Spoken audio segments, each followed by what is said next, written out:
After a long grueling season, we finally have what the 2024 NBA playoffs are going to look like this season.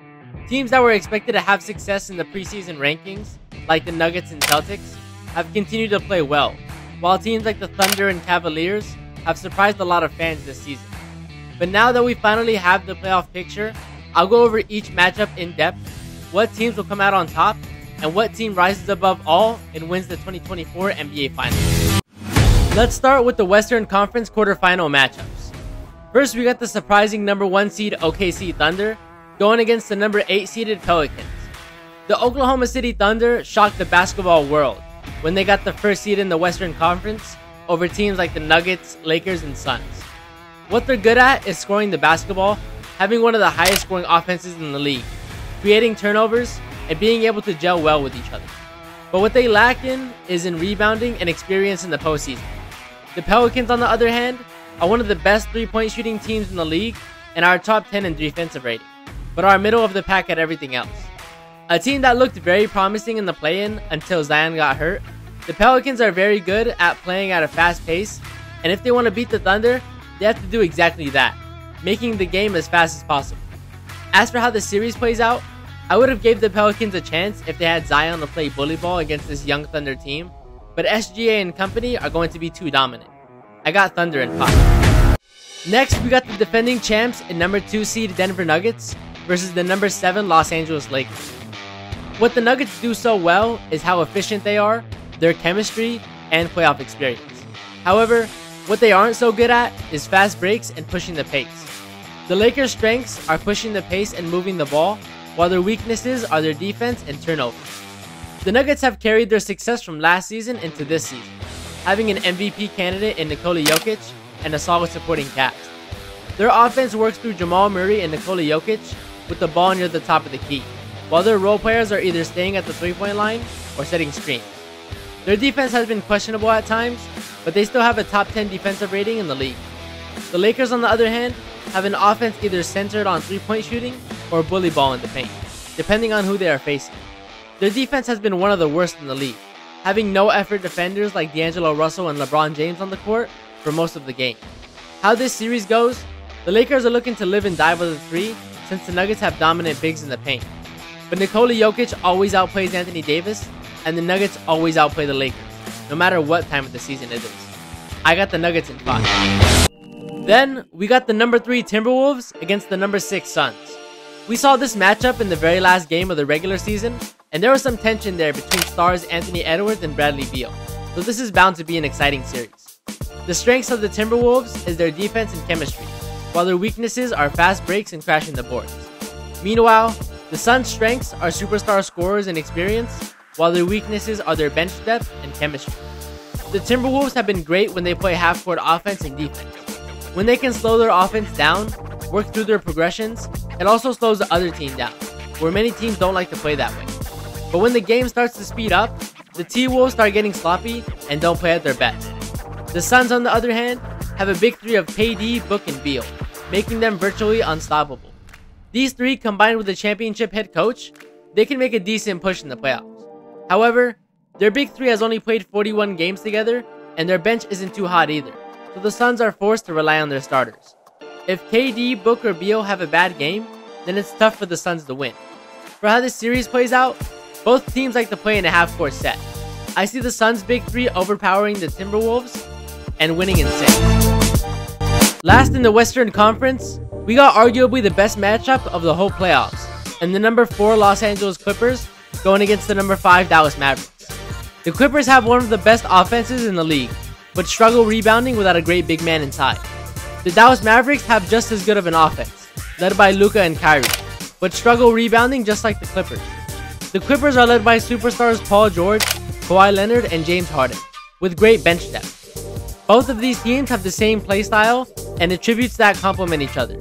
Their ability to space the floor and be able to trust so many people on that team makes both teams hard to defend.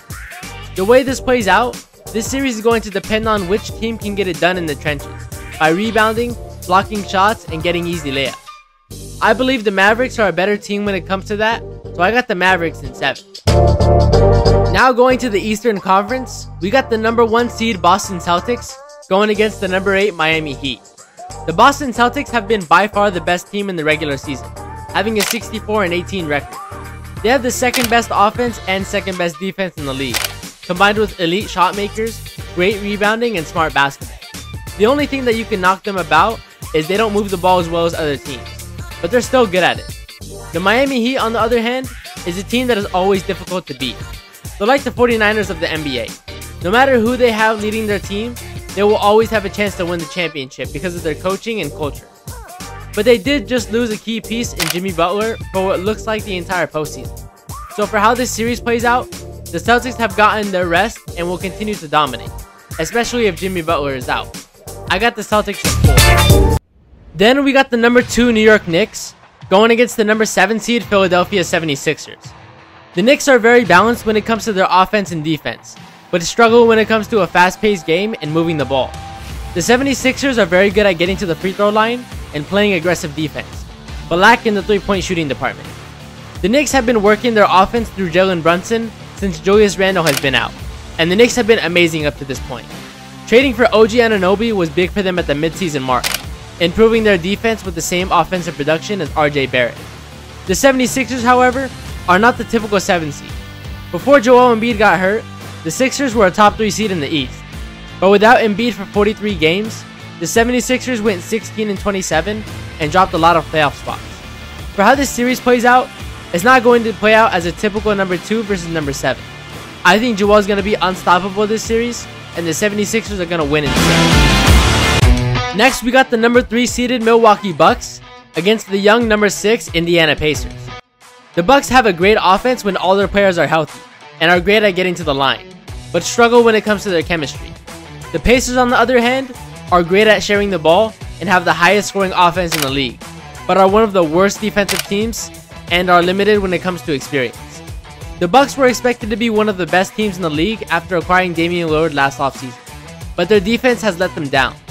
They made a lot of mid-season moves, including firing their head coach and acquiring more defensive-minded players.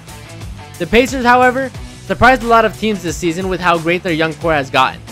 Guys like Tyrese Halliburton, Benedict Mathurin, and Aaron Nesmith have really turned this team around, while adding Pascal Siakam and Miles Turner helped them go an extra step. With how this series turns out, I think it'll be a high-scoring series with both of these teams being bottom percentile in defensive rating. But I think the Bucks have too many weapons for the Pacers, and the Bucks will win it in 5. Lastly, we got the number 4 Cleveland Cavaliers against the number 5 Orlando Magic. The Cavaliers came out of nowhere this season, and were fighting for a top 3 seed in the East. Their strength is their defense, while their weaknesses include their pace and scoring ability. The Orlando Magic did the same thing as the Cavs, taking many teams by surprise considering how young their team is. A team that only has one person aged 30 or older, this team has been led by 21-year-old Paolo Banchero and 22-year-old Franz Wagner. They're very good on defense and have great chemistry, but lack on the offensive end and rebounding. The way this series plays out is a battle of 2 top 10 defenses with young cores. I think Donovan Mitchell is going to be too much for the Magic, and the Cavs win in 5.